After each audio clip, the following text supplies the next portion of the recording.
Bismillahirrahmanirrahim. Alhamdulillahi rabbil alamin. Wa bihi nasta'in ala umurid dunya waddin. Wassalatu wassalam ala al-mab'uuthi rahmatan lil alamin, nabiyyina wa habibina wa qudwatina Muhammad ibn Abdullah wa ala alihi wa sahbihi wa man walah, amma ba'du. Muslimin dan muslimat, para pelajar sekalian, Assalamualaikum warahmatullahi wabarakatuh. Alhamdulillah, kita panjatkan kesyukuran kepada Allah Azza wa Jalla kerana dengan limpah kurnia Allah kita dapat teruskan pengajian kita dalam kitab Fathul Mu'in. Kitab Fathul Mu'in, kitab fiqh mazhab Syafi'i. Kita sudah berada di perkara rukun solat yang ke-14. Tuan-tuan yang ada kitab tu, rukun solat yang ke-14 selepas daripada tartib. Sesudah selesai kita daripada tartib, maka kita pergi kepada keraguan masalah syak. Syak, seorang yang solat, syak dalam solat. Dia syak ni ada kalanya yang syak tu imam. Ada kalanya yang syak itu makmum di belakang imam. Ada juga yang syak itu orang perseorangan. Macam kita lah, solat seorang ni kita syak. Maka kategori dia akan berubah dan berbeza dengan berbezanya orang. Baik, para pelajar sekalian, dalam bahasa asal dia, bahasa kita Arab ni, dia kata au syakka huwa ay ghairul ma'mum fi ruknin hal fa'ala amla. Tengok kitab kita muka surat 104 bagi yang edisi yang warna hijau, muka surat 96 bagi pelajar yang ada kitab edisi lama. Ataupun kalau seorang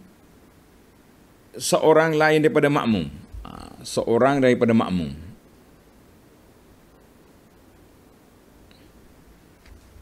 Kalau selain daripada makmum merasa syak. Mana orang ni bukan makmum lah, bukan belakang imam, dia solat seorang dia. Di dalam bab sesuatu rukun. Dalam bab sesuatu rukun, adakah ia sudah melakukan rukun itu atau tidak? Dia syak, dia kata, aku buat dah kena rukun ni. Dia tengah duduk sujud, dia teringat, aku rukuk ke tadi? Aku baca Fatihah ke tidak? Contoh ni tu.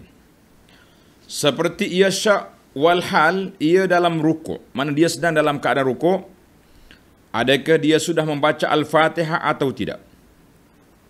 Atau dia dalam keadaan sujud, dia syak, adakah sudah i'tidal ataupun tidak? Maka hendaklah ia melakukannya, dia kena balik semula, lakukan perkara yang dia tinggal tadi. Kita tak payah, kalau kita syak ni, kita undur je. Undur, ambil tempat tu, lepas tu sambung terus. Dia panggil bana ala mafat. Bina, maknanya kita teruskan atas apa yang telah kita tertinggal. Mana kita mula di situ. Mula di situ. Maka hendaklah ia melakukannya wajib dan dengan bersegera. Jangan tunggu lagi sampai pindah rukun lain pula baru duk fikir lagi, khayal lagi. La. Kalau syak itu terjadi sebelum ia melakukan rukun sepertinya. Apa maksud? Kita syak tadi, aku i'tidal ke tidak? Aku rokok ke tidak? Tapi kita sudah sampai ke tempat rokok pada rakaat yang berikutnya.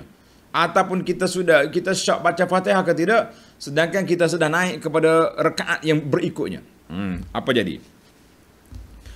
Iaitu rukun yang disyakkan pada rakaat yang lain yang berikutnya.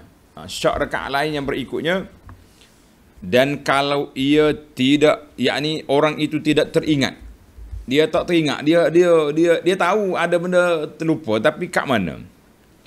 Hingga ia melakukan rukun yang sepertinya dalam rakaat yang satu lagi.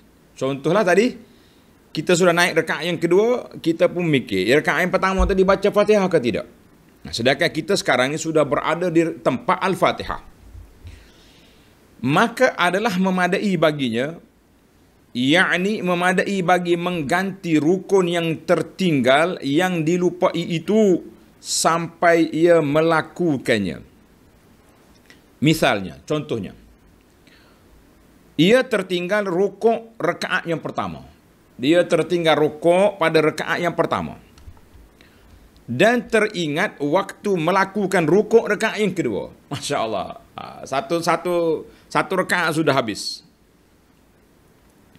Maka memadai rukuk itu sebagai menunaikan rukuk mula-mula itu. Jadi rukuk yang kedua ni ganti daripada yang pertama bagi rukun yang ditinggalkan itu, dan apa yang di antara keduanya dikira lara. Apa mana lara? Tengok dia punya dalam kurungan tu. Lara, yakni apa yang dilakukan di antara rukuk kedua itu dan rukuk yang lupa itu dikira lara, maknanya cancel lah bilangan rakaat itu. Tercancel bilangan rakaat itu, tidak dikira sebagai satu rakaat kerana dia terlupa asas, iaitulah rukun, satu tonggak yang besar dalam rakaat yang pertama. Saya buat contoh tadi lah, senang. Dia ni khayal, selepas baca doa iftitah, dia pergi baca doa, dia pergi baca qul huwallahu ahad, terlupa baca Fatihah.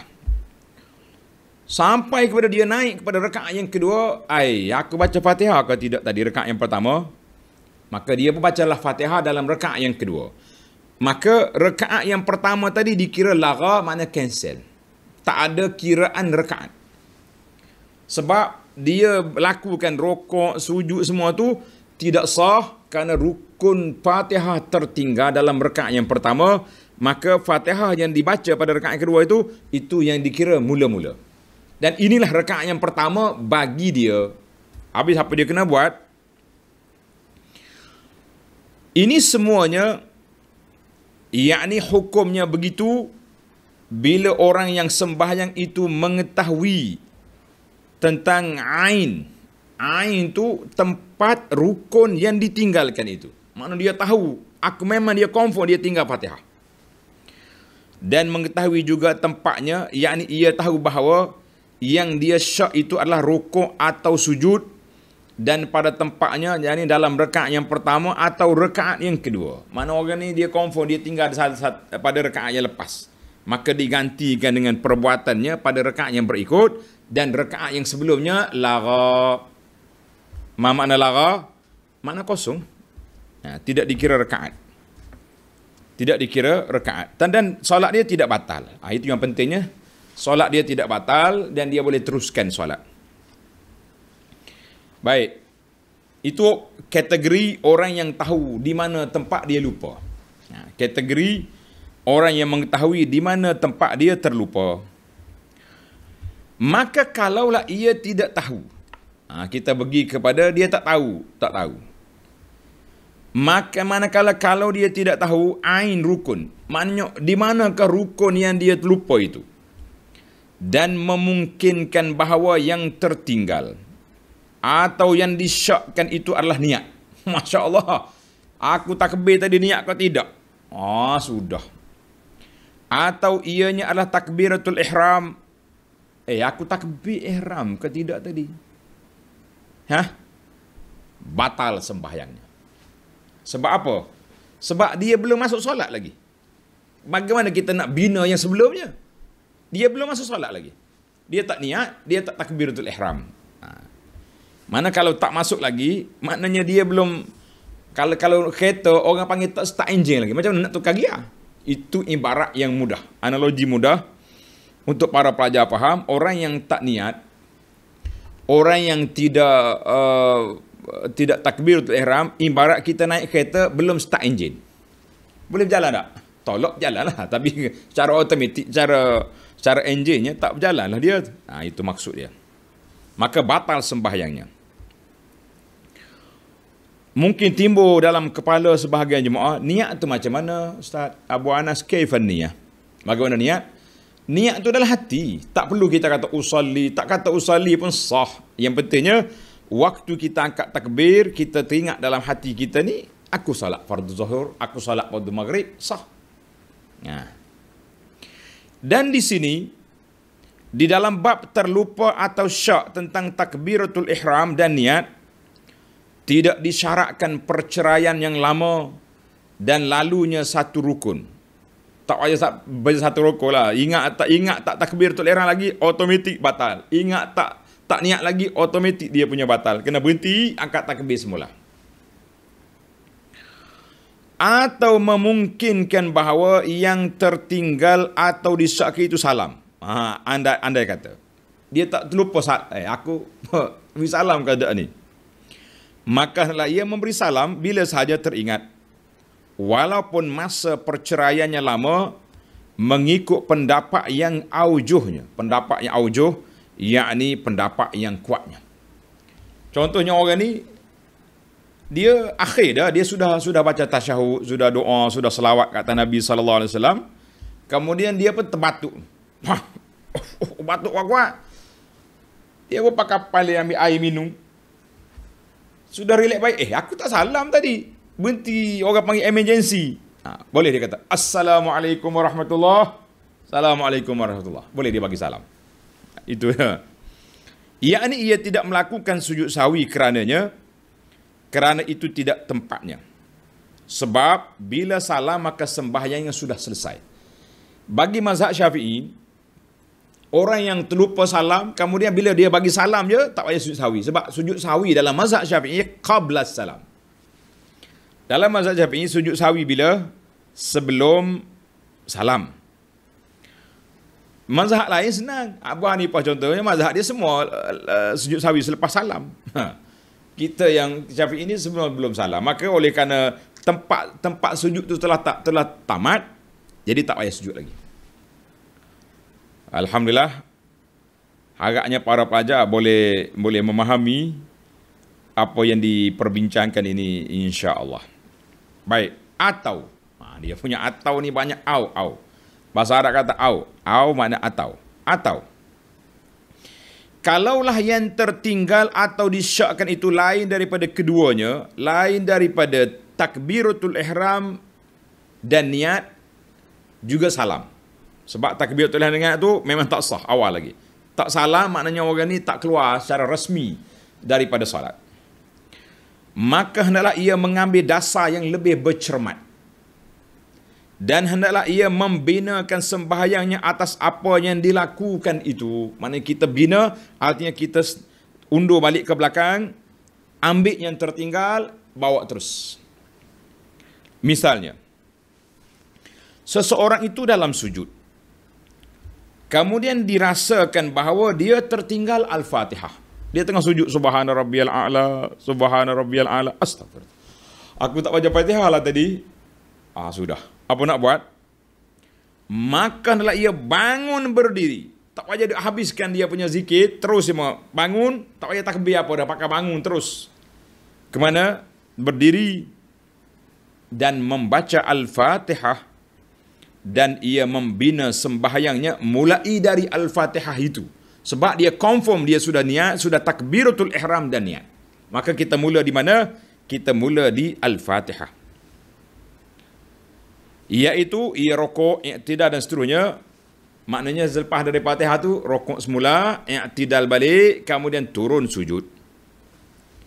Dan dari situlah dikirakan terjadinya rakaat itu. Jadi rakaat yang mula-mula tadi lara. Makna lara? Cancel. Maknanya tidak diambil kira. Itu dia panggil lara. Kan kita dalam hadis tu, siapa dia sentuh batu waktu khutbah faqad lagaut. Lara maknanya rakaat itu dikira lara, dikira kosong lah. Itu makna lara itu kira kosong. Belum kira rakaat. Baik, jelas sini insya-Allah. Ataupun dia sedang duduk tasyahud contohnya. Asyhadu an la ilaha illallah. Aku tak baca Fatihah tadi. Ataupun dia tak rokok tadi. Tapi kenapa kau turun? Contohnya dia tengah dia tak i'tidal. Dia rokok, dia tengah rokok.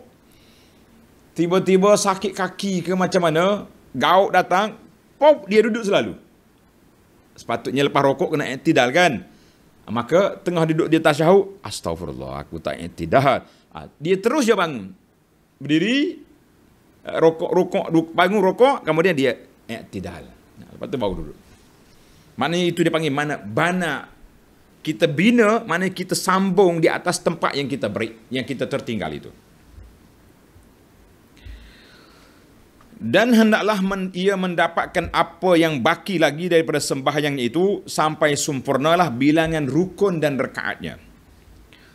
Dan pada akhirnya hendaklah ia melakukan sujud sahwi, sebab sesuatu perkara yang membatalkan sembahyang bila disengajakan ianya adalah disunatkan sujud sahwi bila dilakukan dalam keadaan terlupa. Ini dia punya dasar.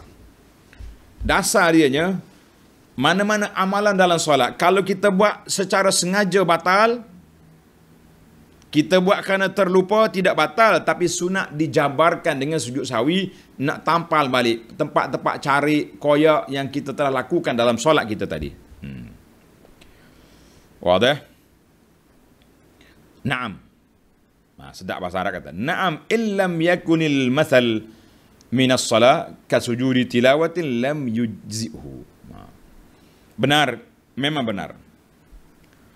Kalaulah sesuatu yang tertinggal itu tidak ada yang sepertinya dalam sembahyang. Apa dia pula ni? Dalam sembahyang yang tak ada benda tu. Dalam rukun solat, tak ada dalam ni. Seperti sujud tilawah. Dia terlupa sujud tilawah, maka tidak memadai daripadanya. Misalnya, seseorang itu tertinggal sujud akhir, kemudian dia berdiri dan membaca ayat sejadah lalu sujud, maka tilawah itu tidak memadai bagi mencukupi sujud akhir yang tertinggal itu, kerana sujud tilawah itu bukan daripada sembahyang. Contohlah kita kata orang ni, dia sujud sekali. Sujud sekali, kemudian dia pun bangun. Patut Allahu Akbar tu duduk antara dua sujud. Tapi dia punya terlupa, langsung dia naik ke rakaat yang berikut, dia baca ayat sajadah. Bila baca ayat sajadah, dia pun sujud. Adakah sujud ini menampalkan, melengkapkan sujud yang dia tertinggal satu lagi? La. Lima adalah sebab sujud sejadah, sujud tilawah itu bukan daripada rukun solat. Jelaslah kepada kita, sebab dia bukan daripada rukun solat. Oleh kerana dia bukan daripada rukun solat, maka tak bolehlah kita nak masukkan dia dalam komponen solat yang besar itu. Jelaslah kita, para pelajar sekalian, ini dalam masalah apa? Dalam masalah orang yang tertinggal rukun tadi. Adapun makmum, yang tadi orang seorang, ghair al-makmum. Yang ni kita nak bincang tentang amma ma'mumun alima aw syakka qabla ruku'ihi wa ba'da ruku'i imamihi. Tuan-tuan, kalau ada pen, ada pensel, tanda je tepi kitab, ini kategori makmum terlupa di belakang imam. Sebab tu anda sebut di awal mukadimah tadi, isu kita ni berbeza-beza dia punya keadaan. Berbeza dia punya keadaan. Makmum, ghair makmum. Imam, ghair makmum. Apa jadi? Sekarang kita berpindah kepada makmum yang terlupa. Adapun makmum yang mengetahui atau syak sebelum rukuknya dan selepas rukuk imamnya bahawa ia meninggalkan Al-Fatihah bagi dirinya sendiri. Imam rukuk dah. Dia duduk kagu kepala belakang. Aku baca Fatihah ke tidak ni? Aku baca Fatihah. Tadi nak macam khayal je. Dia khayal belakang imam. Berlaku tak benda ni? Memang berlaku lah.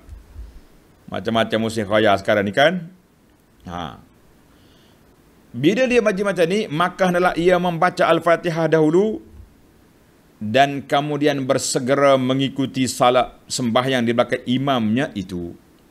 Jangan turun lagi awak, biar imam pergi dulu, awak habiskan Fatihah, kemudian baru rukuk, i'tidal, baru sujud, kejar imam di bawah. Dan di dalam hal ini ia dimaafkan terkebelakang daripada imam sebanyak 3 rukun yang panjang. Apa dia 3 rukun yang panjang? Rukuk dan 2 sujud. I'tidal, duduk antara 2 sujud, itu dia panggil rukun yang pendek. Para pelajar kena ingatlah dia punya istilah itu, rukun pendek, rukun panjang.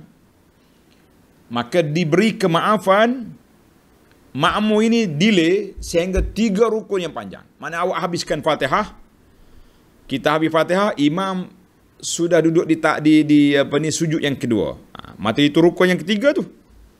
Maka dia kena, bila dia rukuk, kalau imam bangun pun dia jadi tak jadi 3 baliklah, jadi 2. Gitu dia kena cepat. Dan kalaulah makmum itu syak atau tahu ia tertinggal Al-Fatihah itu selepas rukuk keduanya.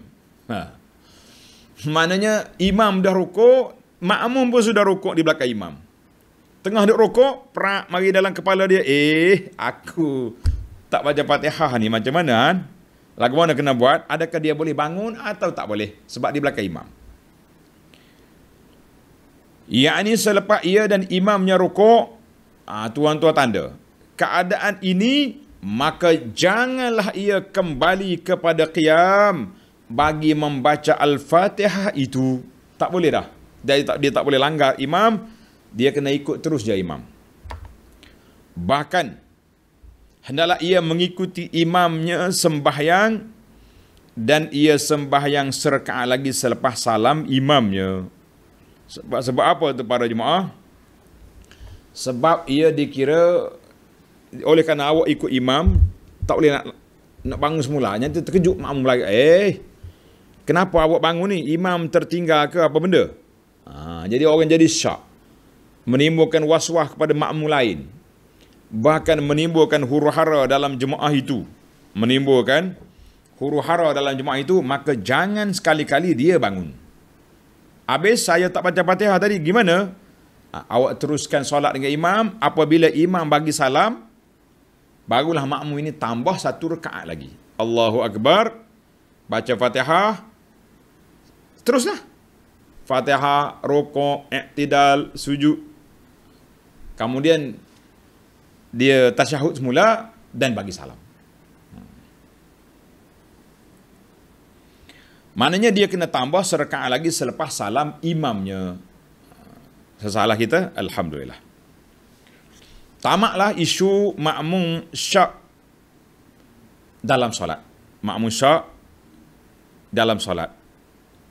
Sekarang ni kita berpindah kepada far'un. Sunnah dukhulu salatin binasyatin. Li'annahu ta'ala zamma tarikihi. Biqaulihi ta'ala wa idza qamu ila salati qamu kusala. Tengok terjemahan dia. Tulis tajuk, sub tajuk di tepi kitab. Lakukan solat dengan penuh perasaan, dengan aktif, jangan malas-malas. Kalau kita bangun malas, ya elak. Tapi kalau orang bangun, orang sakit orak, sakit pinggang, sakit lutut, bangun slow-slow, lain. Ni bangun dalam keadaan malas, kita kata la. Tunaikan solat dengan penuh semangat. Baru kita nampak kita nak beribadat kepada Allah Azza wa Jalla, jangan bermudah-mudah. Disunatkan memasuki sembahyang dengan cergas bersegera. Sunat kita masuk solat dengan apa? Dengan cergas, aktif, nasyat dan segera. Maka hendaklah seorang itu bersiap bagi menunaikan sembahyang dalam waktunya. Kita tahu nak masuk waktu dah, siap-siaplah ambil wudu. Kalau perlu mandi, mandi. Pakai baju cantik-cantik, ada minyak wangi dipersilakan. Yakni hendaklah dia bersiap dengan bersuci dan wudu serta pakaiannya, kemudian ia melakukan sembahyang sunat rawatib. Mana selepas azan kita solat sunat ratibah qabliyah. Semua solat 5 tu sebelum qabliyah ada belaka. Berbezanya yang muakkad tak muakkad. Yang muakkadnya subuh, zuhur, itu dia panggil yang muakkad, yang masuk dalam kategori 12 projek mega yang diwar-warkan oleh Al-Faqir Abu Anas. Abu Anas mewar-warkan kepada tuan-tuan projek Al-Faqir. Projek apa ni? Projek mega mampu milik. InsyaAllah sangat besar hati kata. Saya sangat berbesar hati sekiranya para pelajar yang ada di alam maya, para pelajar yang ada di mana saja, bila dengar nasihat kita, dengar kita punya kempen projek mega mampu milik, saya kata itulah di antara perkara yang cukup bergembira, mengembira dan menenangkan hati. Inilah di antara objektifnya kita keluar buku ni. Tajuk dia Sunnahmu Amalanku. Jangan ambil buku ni sebagai motivasi, kan? Motivasi untuk kita rajin. Rajin apa? Rajin melakukan solat sunat, qabliyah, ba'diyah, witir, tahajud, duha dan lain-lain, insya-Allah. Baik. Projek mega kita diteruskan. Maka kerana Allah Taala, kenapa kita kena cepat solat ni? Kena aktif, kena rajin. Kerana Allah Subhanahu Wa Taala mencela orang yang tidak bersegera dan cergas dalam memasuki ibadat sembahyang itu dalam firman-Nya, a'udzubillahi minasyaitonirrajim. Wa idza qamu ila sholati qamu kusala. Dan bila mereka berdiri melakukan salat, maka mereka melakukan dengan malas. Ini sifat munafik ini. Qaumul kusala, ada tambah ayat. Yura'unan nas. Mereka nak tunjuk-tunjuk dengan orang je solat. Kenapa solat tu? Ambil tunjuk muka. Kenapa pergi masjid? Tunjuk muka. Tuan-tuan tanda, ayat ini surah An-Nisa. Surah An-Nisa ayat 142. Sepatutnya sahabat kita, bahagian cetakan ni dah cetak baru, letaklah nombor ayat tu. Minta maaf dah sahabat-sahabat di bahagian penerbitan, tolong ambil perhatian komen daripada Al-Faqir Abu Anas. Sepatutnya bila kitab ni dicetak baru, hadis dia ditakhrij, ayat Quran ini dia letak dengan barisnya, resam Osmani, dan juga diletak nombor ayat, nama surah. Itu sepatutlah. Dan mana-mana orang pun kalau nak cetak buku, perkara-perkara macam ni perlu diambil perhatian. Kalau ayat Quran, tulis dengan resam Osmani, dengan nombor nama surah dan nombor ayat. Kalau hadis, kita letak takhrij hadis, riwayat siapa, seeloknya dinyatakan darjat hadis, sahih tak sahih. Lain daripada Bukhari dan Muslim. Bukhari Muslim tak payah letak, tak apa. Yang lain-lain tu. Lebih-lebih lagi hadis-hadis yang pelik-pelik, yang gharib. Ini sangat penting bagi kita. Baiklah para pelajar sekalian. Yakni al-kasal ialah dengan keadaan melemah dan lemah dan malas. Satu, kita kena masuk solat dalam keadaan nasyat. Letak nombor satu. Disunatkan masuk solat itu dalam keadaan nasyat, aktif. Nombor dua, saya letak nombor senang untuk pelajar-pelajar tanda. Nombor dua, dan masuklah solat itu dengan hati yang kosong. Hati kosong artinya hati kita tidak khayal, duk fikir ke kerja buat kita. Eloknya sebelum kita solat, kita tamatkan kerja-kerja, pause itu. Kalau boleh, orang panggil stop lagi baik. Kalau tak boleh stop, kena pause betul-betul. Jangan ada mikir lah main nak buat apa lepas ni, jangan. Yakni kosong daripada gangguan-gangguan berbagai urusan. Kalau tidak khayal kita dalam sembahyang, kata orang dalam solat lah tepat nak cari idea. Lebih-lebih lagi orang hilang barang. Allahu Akbar. Anak kunci aku kat sana. Nampak selalu. Saya mari. Kita pun cepat-cepat nak solat sebab lagi tengok kunci. Syaitan ni kacau betul dia. Sebab keadaan hati kosong dari gangguan itu adalah terlebih dekat kepada khusyuk. Khusyuk mana tenang hati itu, mana khusyuk. Baik. Yang ketiga, dan disunatkan dalam sembahyang yang di dalam sembahyang seluruhnya berhati khusyuk. Mana tadi kita nak masuk solat, hati kena kosong daripada duk fikir benda lain. Bila kita dah masuk solat, hati kita kena khusyuk. Ingat apa yang kita buat. Iaitu dengan jalan tidak teringat kepada yang lain lagi selain daripada sembahyang yang ia sedang lakukan itu. Walaupun perkara itu bersangkutan dengan akhirat. Perkara bersangkutan dengan akhirat pun jangan fikir dalam solat. Seperti teringat kepada bidadari. Comel bidadari dari syurga esok. Tak ada tahi mata, tak ada inguh, tak ada tahi hidung, tak ada. Busuk-busuk ketiak tak ada lah macam bini atas dunia ni. Dia khoya juga di atas dalam solat. Walaupun kepada bidadari. Syurga dan nikmat-nikmatnya. Jangan duk fikir. Bahkan hendaklah ia mengingati dengan tadabbur apa yang dibacanya di dalam sembahyang itu. Kita kena tadabbur, maknanya kita kena menghayati apa yang kita baca. Satu. Yang keempat, tadi khusyuk hati. Yang ketiga, hati khusyuk, mana tak khayal. Yang keempat, tuan-tuan tulis. Nombor 4, hendaklah khusyuk dengan seluruh anggota badannya. Anggota dia khusyuk. Macam mana anggota khusyuk? Allahu Akbar, diam. Kalau Allahu Akbar, kayak betul piyah. Garu. Tengok jam. Ni nampak tak khusyuk. Karena itu kata di para ulama, lau khasha'a qalbu hadza la khasha'at jawarihuhu. Kalau hati orang ni khusyuk, anggota dia khusyuk. Kena masuk dengan khusyuk, pergerakan. Kita cubalah. Jangan duduk main patah tangan situ. Tak boleh. Dengan cara tidak ada gerak anggotanya yang sia-sia.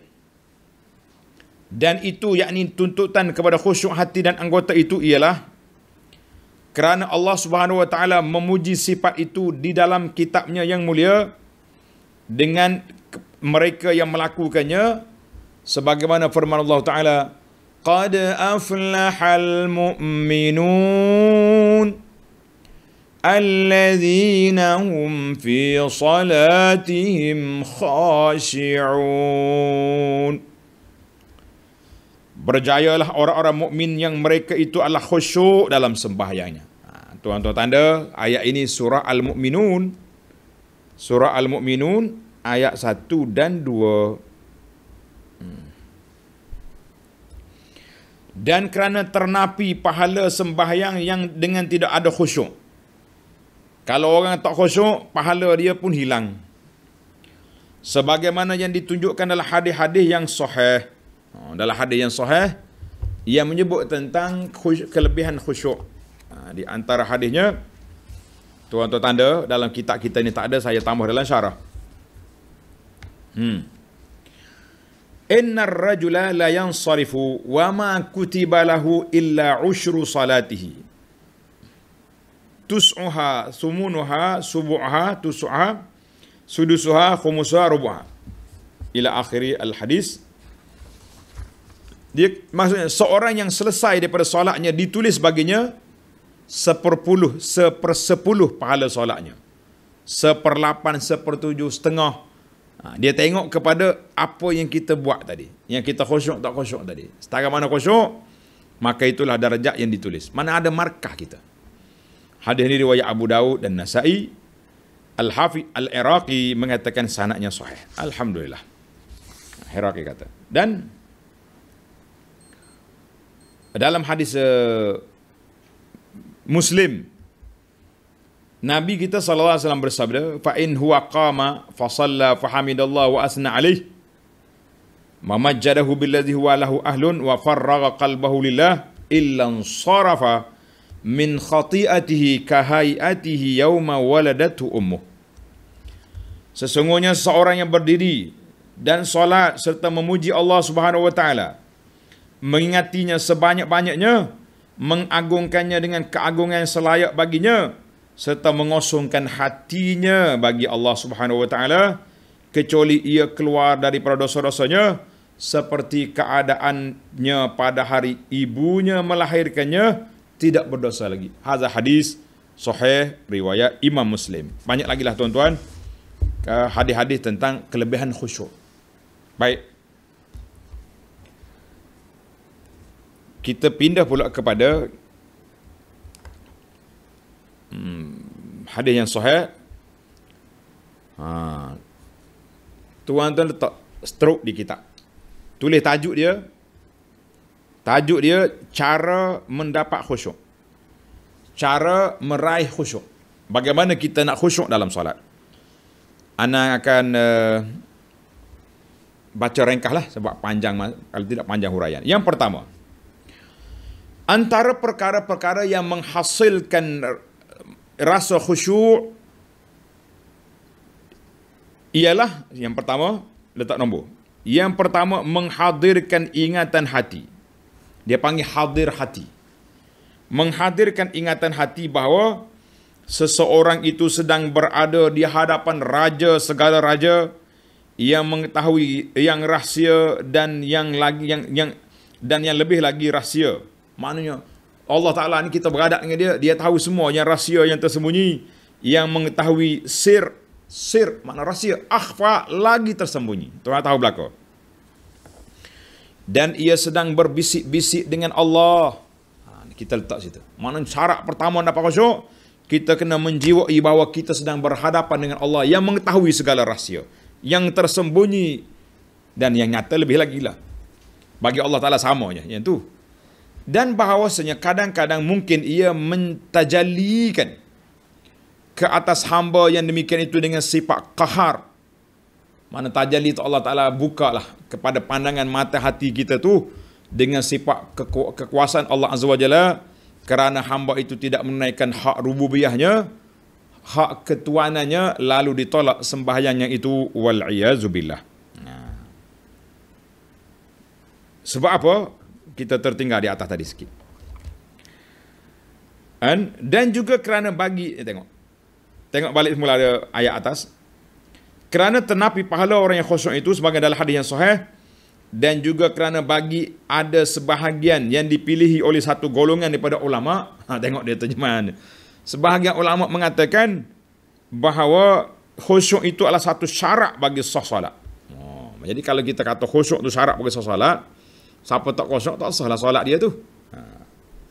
Maka barulah kita pindah kepada tajuk kita yang baru, iaitulah di antara mekanisme ataupun cara untuk kita dapat khusyuk, iaitulah hudurul qalbi, iaitu hadir hati. Hadir hati mana hati kita tu tak khayal. Kita duduk mikir. Istihdar, yang kita duduk dia berhadap dengan Allah Azza wa Jalla yang maha berkuasa. Baik. Kata Sayyidi Al-Qatib Al-Arif. Al-Qutub. Salah ni. Kitab terjemahan ni. Tak ada ia. Kata Sayyidi Al-Qutub Al-Arif Billah Muhammad Al-Bakri rahimahullahu ta'ala. Biasanya kalau orang-orang tasawuf ni, dia salah guna istilah. Patutnya radhiyallahu anhu tu kita sudah jadi istilah ulama, kita kata kepada sahabat. Tapi orang-orang ni dalam kitab-kitab tasawuf ni, dia akan guna radhiyallahu anhu kepada guru-guru dia. Jadi kita kekalkan dengan lafaz yang diguna oleh majoriti ulama itu, bahawa ulama ni kita kata rahimahullah. Istilah rahimahullah, semoga Allah Ta'ala rahmat bagi dia. Sahabat-sahabat kita kata radhiyallahu anhu. Ada juga kalau puak Syiah, dia orang-orang alul bait dia panggil alaihi salam. Itu dia istilah macam-macam. Kata Syekh ni kata apa? Inna mimma yurisul khusyu' italatar ruku' was sujud. Di antara amalan yang mendatangkan khusyuk itu ialah memanjangkan rukuk dan sujud. Mana kita sujud lama, rukuk lama dengan bacaannya, kalau kita ingatlah. Kalau kita duduk main senyap, rukuk tak jadi. Naknya dalam rukuk itu kita baca, kita hayati apa yang kita baca tu. Baik, itu yang pertama. Maknanya cara dapat khusyuk yang pertama apa dia? Hudur al-qalb. Letak nombor 2. Yang kedua, Dan disunatkan juga dalam sembahyang itu untuk mendapat khusyuk, iaitulah tadabbur. Ini mari pula kepada wa tadabbur qiraah. Hendaklah dia mentadabburkan bacaan di dalamnya. Apa makna tadabbur? Yakni berfikir tentang maknanya, apa yang kita baca. Firman Allah Ta'ala, afala yatadabbaruna al-Quran. Adakah mereka tidak berfikir tentang makna Al-Quran? Surah Muhammad ayat 24. Surah Muhammad ayat 24. Tu mata tambah nombor ayat tu. Kitab kita ni kosong, tak ada apa. Inilah penting sangat ni, kita tolonglah. Kalau dah cetak baru tu kena tolonglah. Yakni kerana dengan tadabbur makna Quran itu menjadi sempurna maksud khusyuk dalam sembahyang itu. Apa makna tadabbur? Ni pelajar-pelajar kita ni pagi-pagi kita tadabbur Quran. Apa makna tadabbur? Tengok ni. Dan tadabbur itu maknanya memikirkan makna. Tadabbur itu iaitulah memikirkan makna. Dan juga selain daripada kita fikir makna kepada Quran, kita fikir juga makna zikir. Artinya kita kena memahami bacaan lah. Yang kedua ni cara dapat khusyuk, kita kena faham apa yang kita baca. Sama ada Quran, tasyahud, selawat, doa, kita kena faham apa yang kita baca. Jangan duduk main yutam tim. Orang panggil baca, orang duduk jampi serampah tak tahu apa lah. Maknanya kita kena faham bacaan zikir sebagai qiyas di atas bacaan Quran. Yakni tadabbur tentang makna zikir adalah disunatkan pula selepas daripada tadabbur makna Quran. Makna dua-dua kena tadabbur, kena faham baca. Jangan baca tak faham. Yang keempat, ataupun kalau kita nak pecah boleh. Yang pertama qudur hati. Yang kedua tadabbur Quran. Yang ketiga tadabbur bacaan-bacaan lain daripada Quran, zikir, tasbih. Yang keempat, tulis, pecahlah tuan-tuan yang tulis nombor tu, pecahkan dia. Yang keempat, dan disunatkan selalu memandang ke tempat sujudnya. Kita tengok tempat sujud, jangan tengok atas bawah, jangan. Selalu memandang ke tempat sujudnya dalam sembahyang itu, kerana itu adalah lebih dekat kepada khusyuk. Kalau tengok ni melilau sana, mudah nak khayal. Kita tengok tempat sujud. Masya Allah. Tengok ni tuan-tuan. Walaupun orangnya buta. Orang buta tengok mana-mana pun tak apa, dia tak nampak. Harakat, gerakan, gerak-geri kita ni, dia ada connecting dengan hati. Bila kita duduk melilau, walaupun orang buta, tapi hati dia duduk mikir juga. Kita tengok, tunduk tempat sujud. Jangan bergerak. Dan walaupun ianya berada berhampiran dengan Kaabah.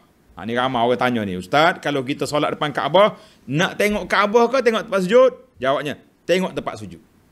Ni dalam kitab kita nas, walaupun awak depan Kaabah, tengok tempat sujud, bukan tengok Kaabah. Atau di dalam gelap, dalam gelap, tak nampak apa, tengok tempat sujud. Atau di dalam solat jenazah. Solat jenazah, tengok baju. Tak payah tengok ke jenazah depan kita tu. Masya Allah. Baiklah. 4 perkara. Betul. Bahawa disunatkan ia memandang jari telunjuknya pada waktu ia mengangkat ketika tasyahud. Asyhadu an la ilaha illallah. Berdasarkan kepada hadis sahih tentang hal ini yang telah kita bincang dalam siri lepas. Saya tak nak ulang lah. Tuan-tuan rujuk balik ke siri lepas. Timbul juga soalan, ada sebahagian ulama mengatakan makruh pejam mata ketika solat. Makruh pejam mata ketika solat, tapi dalam kitab ni kata, dan tidak makruh memejamkan mata dalam sembahyang bila ia tidak khawatir tentang bahayanya. Ulama kata, kita makruh pejam mata ketika solat takut bahaya. Kita duduk pejam mata, tiba-tiba datang hayawan berbisa mari dalam kaki kita. Itu maknanya kita kena celek mata. Bahaya ni. Boleh lompat. Boleh lari. Tapi kalau tak ada bahaya apa-apa, macam duduk dalam masjid kita ni, dalam kapek yang cantik, insya-Allah tak ada apa bahaya, maka dia kata sunat memejam mata kalau tidak memejamkan itu membawa pada gangguan fikiran dan was-was pada hati. Tapi kalau tak ada masalah apa-apa, tasfiah mata. Tengok tempat sujud. Tapi kalau boleh menimbulkan was-was, menimbulkan masalah, pejam mata. Baik, faidatun. Faidah ni mana satu perhatian lah kalau kita gak. Dan makruh bagi orang yang sembahyang laki-laki atau lain daripadanya seperti perempuan atau khunsa meninggalkan sesuatu daripada perkara-perkara yang sunat dalam sembahyang. Jadi semua perkara sunat dalam solat yang kita belajar kena buat. Siapa tinggal makruh. Kata guru kami Syekh Ibn Hajar, dan tentang umumnya itu maka perlu pada penelitian. Dan qaul yang aujuhnya, pandangan satu wajah pandangannya ialah makruh meninggalkan amalan-amalan sunat sembahyang itu ialah dikhususkan bagi amalan-amalan sunat yang ada larangan tentang meninggalkannya. Jadi kalau kita tinggal tu tak cantik, barulah jadi makruh. Dan khilaf tentang wajibnya, maka dalam amalan seperti itu barulah ada hukum makruh meninggalkannya bagi semua laki-laki, perempuan dan khunsa. Jadi Tuan Syekh ni kata, kalau kita tinggal benda yang sunat dalam solat jadi makruh. Dia kata makruh tu kalau perbuatan yang tinggal itu jadi dilarang daripada meninggalkan, baru makruh. Contohnya kita tak angkat tangan. Allahu Akbar. Tidak makruh tapi rugi pahala sebab tak angkat satu sunnah. Yang makruhnya apabila disuruh buat tapi kita tinggal, maka itu dia jadi makruh. Itu di antara yang ringkasnya. Tamaklah kita para pelajar sekalian. InsyaAllah makruhatus salat itu mungkin kita akan bincang dalam tempat dia nanti. Tamaklah perbincangan kita. InsyaAllah kita akan bincang pula selepas daripada ini di antara tajuk yang penting. Wasunna zikrun wa du'aun sirran aqibaha. Sunat, dengar ni tuan-tuan. Ini dalam kitab Fiqh Syafi'i ni. Sunat zikir dan doa secara perlahan selepas solat. Imam kita ni dengan mikrofon pilot, tahu mikrofon pilot? Mikrofon Honda sini. Oh, la kuat lah dia punya zikir. Kata ini bukan mazhab Syafi'i dan tidak ikut peraturan sunnah Nabi. Menyalahi sunnah dalam fiqh mazhab pun salah juga. InsyaAllah saya akan detailkan perbincangan dalam siri yang akan datang. Tuan-tuan dan puan-puan boleh hadir awal dalam siri yang akan datang untuk mendengar perbahasan ulama tentang zikir kuat selepas solat. Di mana awak ambil? Di mana imam-imam kita ambil? Adakah kerana suara dia sedap, dia berlagu, ataupun ada sandaran yang tersendiri? InsyaAllah kita akan bahas secara tuntas dalam siri yang akan datang. Subhanakallahumma bihamdika asyhadu an la ilaha illa anta astaghfiruka wa atubu ilaik. Wa sallallahu ala nabiyyina Muhammadin wa ala alihi wa sahbihi ajma'in walhamdulillahi rabbil alamin. Wassalamualaikum warahmatullahi wabarakatuh.